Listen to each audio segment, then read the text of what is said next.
আজকে অ্যানিমেশনের মাধ্যমে ক্যাপাসিটর সম্পর্কে আলোচনা করব। সার্কিটে কিভাবে ক্যাপাসিটর চার্জ সংরক্ষণ করে এবং ডিসচার্জ করে এই বিষয়গুলো নিয়ে আলোচনা করব। আপনারা ইতিমধ্যে ডিসপ্লেতে থাকা যে চিত্রটি দেখতে পাচ্ছেন সেখানে লক্ষ্য করলে দেখবেন যে একটি নীল পানির মতো আস্তরণ কমতেছে এবং বাড়তেছে। আমরা এই নীল পানির আস্তরণকে যদি ক্যাপাসিটরের চার্জ মনে করি, তবে আমাদের সামনে যে বিষয়টি আসে সেটি হলো ক্যাপাসিটর চার্জ সংরক্ষণ করে এবং ওই চার্জ ডিসচার্জ করে।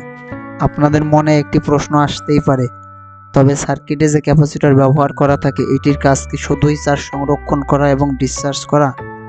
হ্যাঁ, এই ক্যাপাসিটরটির কাজ শুধুই চার্জ সংরক্ষণ করা এবং ডিসচার্জ করা। এখন তো অনেকের মনে প্রশ্ন আসবে যে ক্যাপাসিটর তো তাহলে ব্যাটারির মতো কাজ করে। আপনার এই চিন্তা ভাবনাও আংশিক সত্য, তবে সম্পূর্ণ সত্য নয়।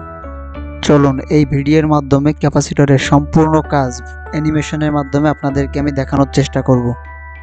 অবশ্যই আমার এই ভিডিওটি সম্পূর্ণ দেখবেন।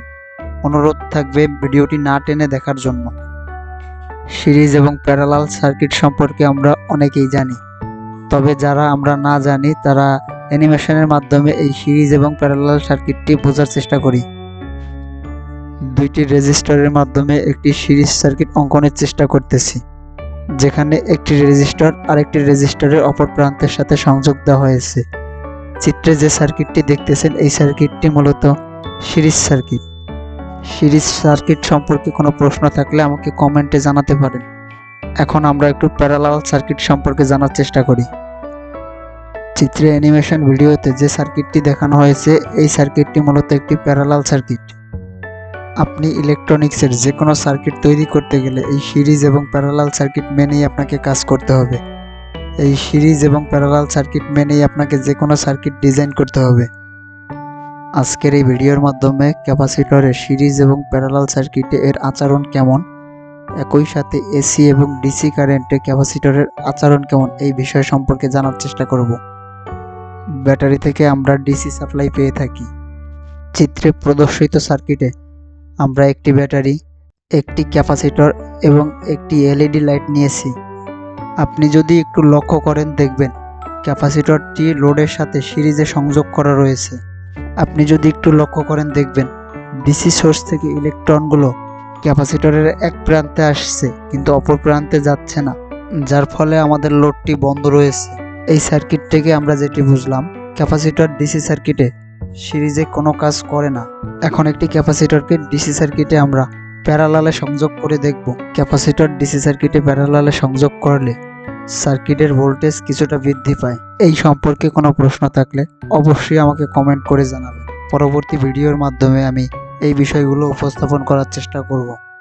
গুরুত্বপূর্ণ বিষয় হলো এই সার্কিটটি সম্পূর্ণ সঠিকভাবে কাজ করতেছে। এসি কারেন্ট তো আমরা মোটামুটি সবাই জানি। যারা এসি কারেন্ট সম্পর্কে জানি না তাদের জন্য একটু বলি। এসি কারেন্টকে অল্টারনেটিং কারেন্ট বলা হয়ে থাকে। আমাদের বাসা বাড়িতে সাধারণত এসি কারেন্ট সরবরাহ করা হয়ে থাকে। তাছাড়া যত বৈদ্যুতিক সঞ্চালন লাইন আছে সেখানে এসি কারেন্ট সরবরাহ করা হয়ে থাকে। এসি কারেন্ট সাধারণত মোটর, ফ্যান, লাইট এই ধরনের বৈদ্যুতিক যন্ত্র চালানোর জন্য ব্যবহার করা হয়ে থাকে। এসি কারেন্টে ক্যাপাসিটরের আচরণ দেখার জন্য আমরা একটি ট্রান্সফরমার ব্যবহার করব।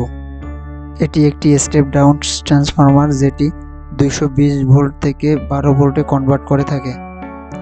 উপরের ভিডিওতে আমরা একটি ট্রান্সফরমার এবং একটি এলইডি লাইট ব্যবহার করলাম। চিত্রে লক্ষ্য করলে দেখবেন যে এসি কারেন্টের ফ্রিকোয়েন্সির সাথে লাইটটি চলতেছে। এসি কারেন্টের প্রতিটি ফ্রিকোয়েন্সিতে লাইটটি অন এবং অফ হচ্ছে। এই সার্কিটে সিরিজে একটি ক্যাপাসিটর ব্যবহার করব এবং এসি সার্কিটে সিরিজে ক্যাপাসিটর কি আচরণ করে এই আচরণটি লক্ষ্য করব। এখানে দেখতে পাচ্ছেন যে ক্যাপাসিটর একটি সাধারণ পরিবাহী হিসাবে কাজ করছে। এখানে ক্যাপাসিটর কোনো চার্জ সংরক্ষণ করতেছে না। এখন আমরা এসি কারেন্টে প্যারালালে একটি ক্যাপাসিটর সংযোগ করব এবং একটি লোড সংযোগ করব। এখানে একটি গুরুত্বপূর্ণ লক্ষণীয় বিষয় আছে। এই সার্কিটে আমাদের লোডটি একভাবেই জ্বলে থাকবে। ট্রান্সফরমার যখন পজিটিভ আউটপুট দিবে তখন এই ক্যাপাসিটর চার্জ সংরক্ষণ করবে এবং ট্রান্সফরমার যখন নেগেটিভ আউটপুট দেবে তখন এই ক্যাপাসিটরটি লোডের সাথে ডিসচার্জ হবে, যার ফলে লোডটি সবসময় জ্বলে থাকবে। সম্পূর্ণ ভিডিওটি দেখার জন্য আপনাকে ধন্যবাদ। অবশ্যই আমার এই ভিডিওতে একটি লাইক দিবেন এবং সাবস্ক্রাইব করে না থাকলে আমার চ্যানেলটি সাবস্ক্রাইব করে থাকবেন। তাছাড়া যে কোনো ভিডিও পেতে আমাকে কমেন্ট করুন।